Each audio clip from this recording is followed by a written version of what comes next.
So my name is Irene Peros, and I'm from Modesto, California. Okay, you were just telling us about your early involvement with FDF, the years, and as a dancer first.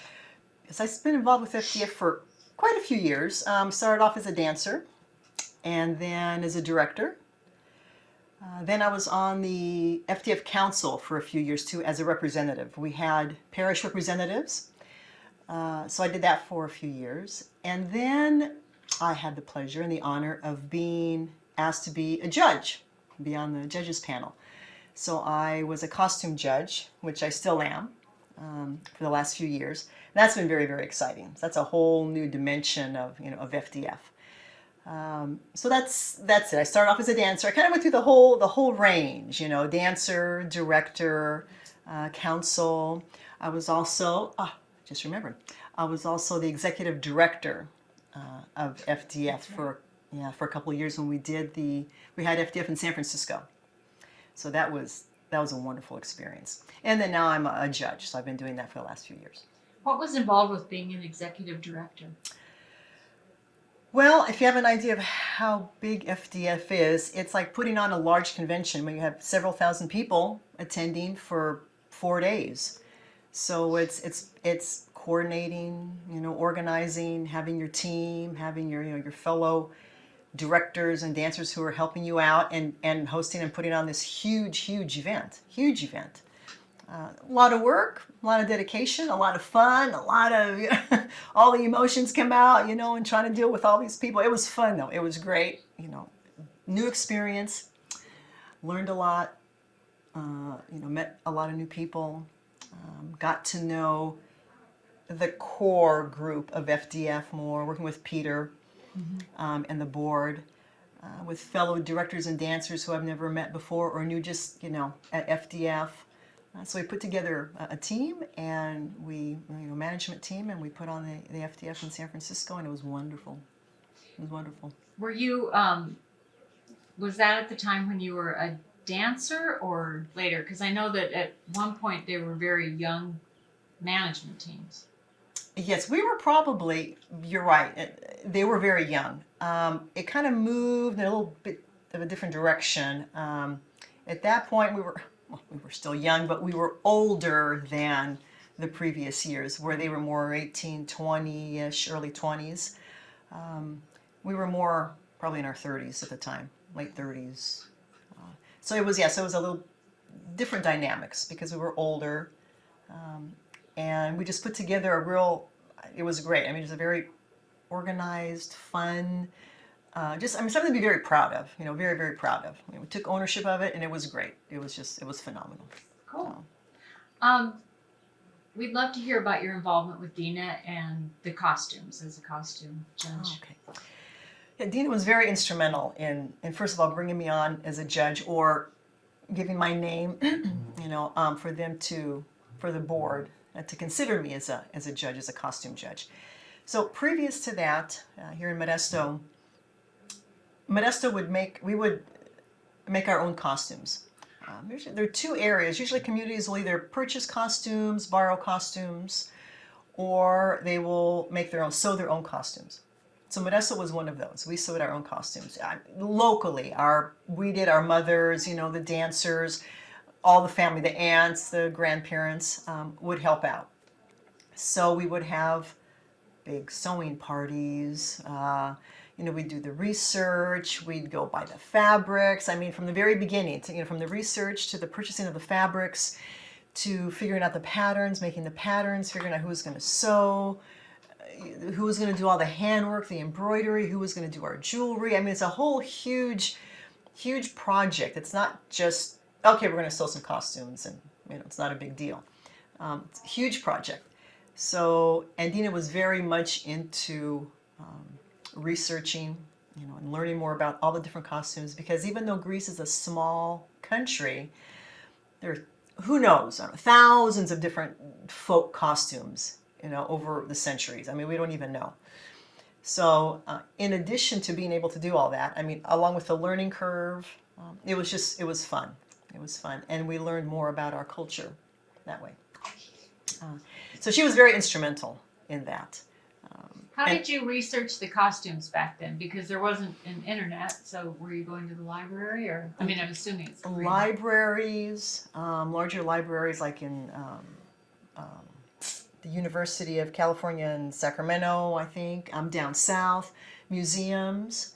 I happened to be going to Greece, and we made a stop in London, and the Museum of I don't remember now, but they had a Greek costume exhibit. So I made a point to go and write and draw pictures, and bring that back. It was just kind of a fluke thing that I was there, but I was able to do that.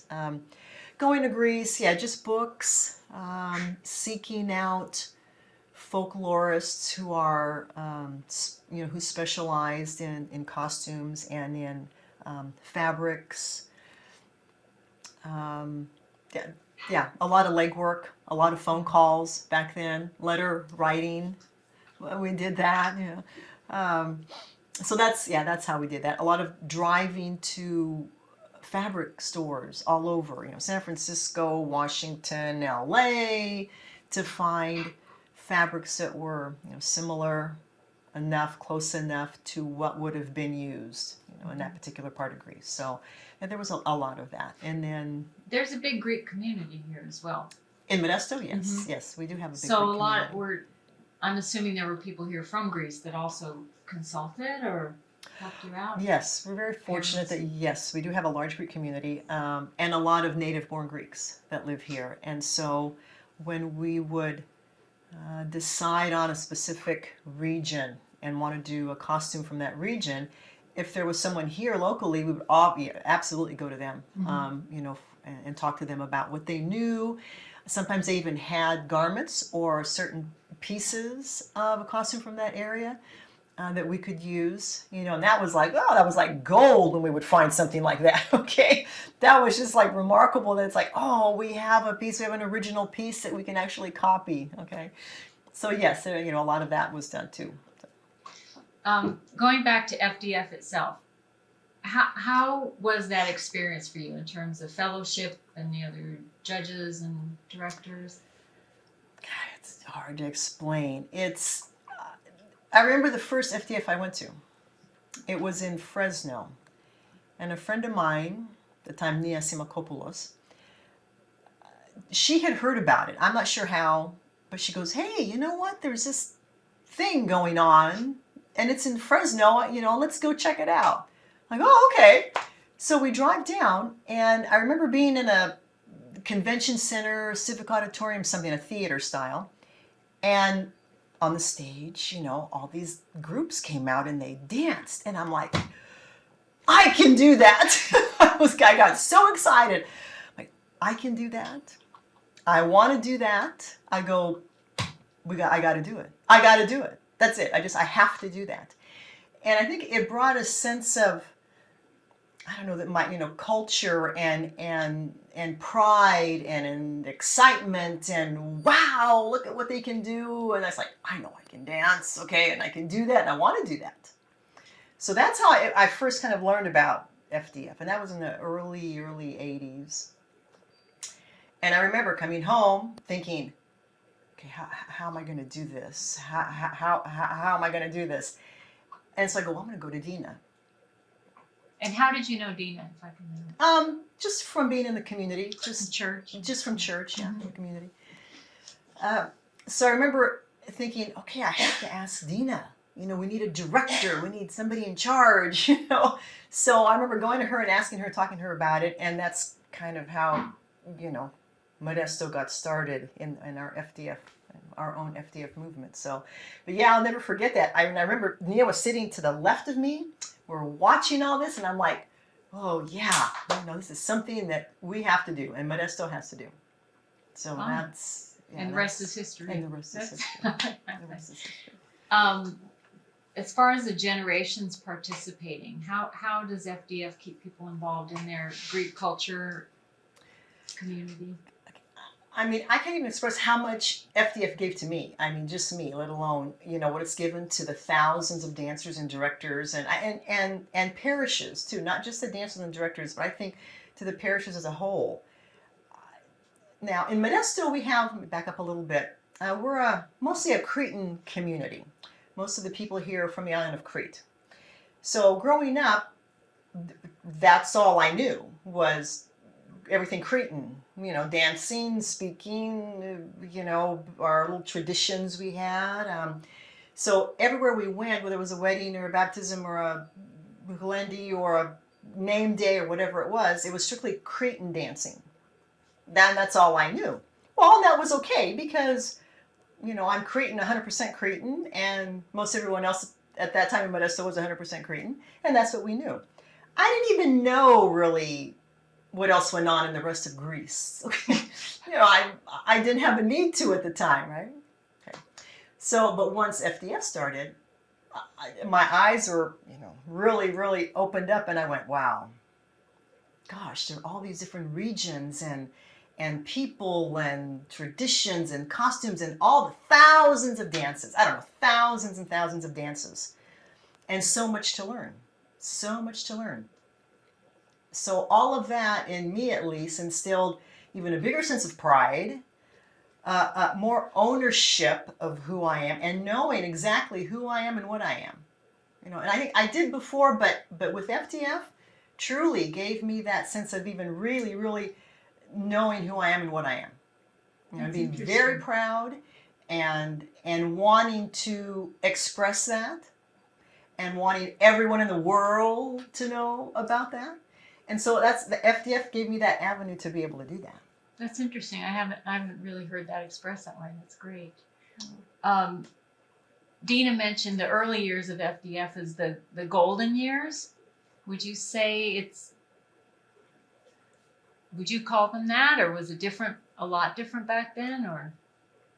I would say it's a lot different. I would say it was different in that we were in more of a learning time. Everything was new. I mean, like I said, all I knew was Cretan. That's it. And I think a lot of communities where there were, people from a certain region of Greece, which happens, whether it's a certain island or a region of mainland Greece, that's what they mostly knew. And so when we started off, that's what we danced. And that's what we brought to FDF was, what did we do? First, we did Cretan dances for the first few years because that's what we knew. And we built, on that. And I think a lot of communities probably started off that way. So in the beginning, for me, and what I see, it was a time of learning. Oh wow, gee, there is other parts of Greece besides Crete. Okay, and there's a lot to learn. Not just costumes and dancing, but the people that we meet. Got to meet and from different regions, and learning about their region, and who they are and what they do. And so for me at least, it was a time of learning and experiencing and meeting people and growing in every way. I mean, spiritually and emotionally and knowledge-wise, as far as learning. Gosh, I mean, I don't know. I mean, how much more do I know now than I did then? Just from going to FDF, doing nothing else, just from my experience with FDF. Everything that I've learned about Greece and about what we do, and the judges and the professionals and the social experience and the religious experience and the networking that goes on. It's not just a place where, okay, we go and we dance and we get to show off what we know and we get to win medals and all that, which is wonderful. That's a small part. It's a small part because during all those years, the relationships that I formed, the connections, the people that I've met who are a part of my life, or a big part of my life, I never would have had that opportunity. My life has been enriched, very much enriched by all those people. Especially a handful of people who I've become close with, but with everyone. I mean, just to watch the directors and the dancers, I feel enriched. To watch the dance and the dance judges and even the other costume judges do what they do and have to know what they know is huge, and that it just enriches me and it inspires me to go, gosh, I mean, look at what we do and look at what they do and look at who they are. It's a wonderful feeling that I get to be a part of this huge, huge group. That's wonderful. thousands of people. And you've gone to Greece on behalf of FDF, right? Or didn't you? Well, not on behalf of FDF, Oh, I thought but you went. the times I've gone, part of it is always, okay, let's go hit the museums and see what I can find, see anything new, take pictures of all the embroidery, that kind of research but not on behalf. But I've always wanted to do that when the trips to Greece, I've done that. So Metropolitan Anthony called FDF a ministry of the church. In what way is it a ministry of the church, if you agree with that? I do. It's a huge ministry. We always are trying to figure out ways to get more people to come to church. Right? I mean, that's always a huge thing with our priests and with our councils and as parents.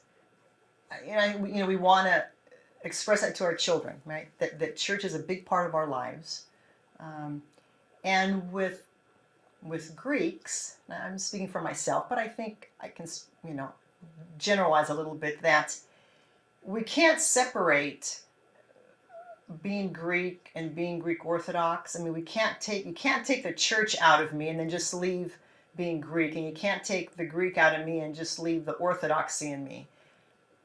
That's just not possible with us. I don't think it is.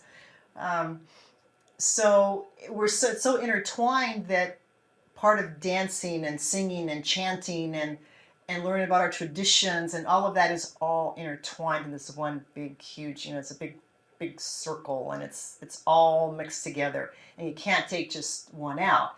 So as far as the ministries, whether it's a youth ministry or the choir or maybe Sunday school, Greek school is part of that. FDF is a huge part of that, because what are we doing? I mean, we're offering another avenue to bring in our youth and bring them not just to learn to dance, but bring them into church. Bring them spiritually in. And they want to do it on their own. I mean, we go to church and okay, then after church we have dance practice. Okay, it's like a perfect combination. It's just a perfect combination. So it's a huge ministry, of our church. As far as this documentary, I think you're aware that we're making a documentary. I know you know that, but also these interviews, Peter would like to put on the internet so that people could search by name and find them. And I'm just wondering if there's anything in particular you would like to talk about that you think is maybe not going to be brought out elsewhere about FDF. It is kind of a tough question, but wow. The only thing I can think of is, and everyone has a lot of different opinions about FDF. I think one of them is maybe that it's a competition. I think some people don't really, like that too much. Maybe it should be more just go and exhibit what we know and forget the competition. I don't agree with that. Okay, every day is a competition. And a competition is a good thing because we get to appreciate, everyone else and appreciate what they know, their talents, their knowledge, who they are. And we do that by acknowledging, right? We acknowledge in school, right? We get A's, we get B's. I mean, it's a little competition amongst us, right? We at work, we compete for positions, we compete for acknowledgments, we compete for employee of the year or month or whatever it is. So, I mean, to me, every day is a competition for us to do better, to learn new things, and be proud of that and show it off. I mean, show it off, share it. In other words, just share it with everyone. So, the competition part I think is an important part of all of FDF. But I think from a parent's point of view, because my children were involved in FDF, and they're more enriched by it. The friends that they don't even know who they know across the U.S. Okay, they go, oh yeah, my friend so-and-so from Phoenix is coming over. I go, you know somebody from Phoenix? Well, how do you know them? Oh, from FDF. Or I'm going to Atlanta, Mom, next weekend. I go, where are you going to Atlanta? Well, I'm going to go see so-and-so. I go, well, how do you know so-and-so? Oh, from FDF. I mean, how can that not be a wonderful experience? Okay, to be able to do that and fulfill your life and fill your life with friendships. So I think what I'd like to instill is that to try and look at the whole picture, you know, the big picture of FDF. Not to focus so much on, gee, I don't really like competition. It's not a good thing because, you know, kids fight and whatever. Okay. Every day is a competition. To think of it as an educational, spiritual, you know, enlightening experience for everyone. Everyone meaning all the families, you know, the moms and the dads, not just the dancers and the directors. But I think our parents are inspired too to see. I mean, you know how proud we are. I mean, to see my kids up there dancing, you know, I can't stand it. I mean, I'm just you cry and you yell and scream and holler when you know you see your child up there and what they learn, and they're in these beautiful costumes and the people they meet and all of that. I mean, it's just the whole big picture. And being around our clergy and our bishops, that's very important too. And going to workshops or going out and hanging out by the pool and visiting with all your friends. I mean, you just all those other little things that happen at FDF. So just to look at the whole picture, you know, not all just the hard work and the stress and it costs so much money and I don't like the competition and we don't get any sleep. And I mean, that's just part of the whole package. Yeah. It's the whole package. And if I can let people know, look at the whole package. Okay, and look what it gives to our children, and that's going to get passed on. I mean, if we didn't have this, I would still just be dancing 3 dances, Cretan dances. That's it. I would probably still just be dancing 3 dances and knowing just a group of Cretans, and that's it. I wouldn't know that there are all these other Greeks that live everywhere. And I wouldn't have the experiences that I've had, knowing people, having mentors that I never would have had. It just would not have happened. I would still be, again, just dancing my 3 Cretan dances and, you know, talking to other Cretans and socializing with just Cretans, and that would be it. It's been a huge part of your life. Very huge part. Well, I don't really have any more questions unless you'd like to add something. I think that's the main thing I wanted to say. Are your kids still involved with FDF as directors or? Not right now, no. They're Okay. college thing and, you know, starting work. So, Right. yeah, right now they're not. Can you what does FDF stand for? Folk Dance Festival. Folk Dance Festival. It stands for Folk Dance Festival. And the last few years it's been Folk Dance and Choral Festival where we've included the choral. So, FDF, Folk Dance Festival. Thank you.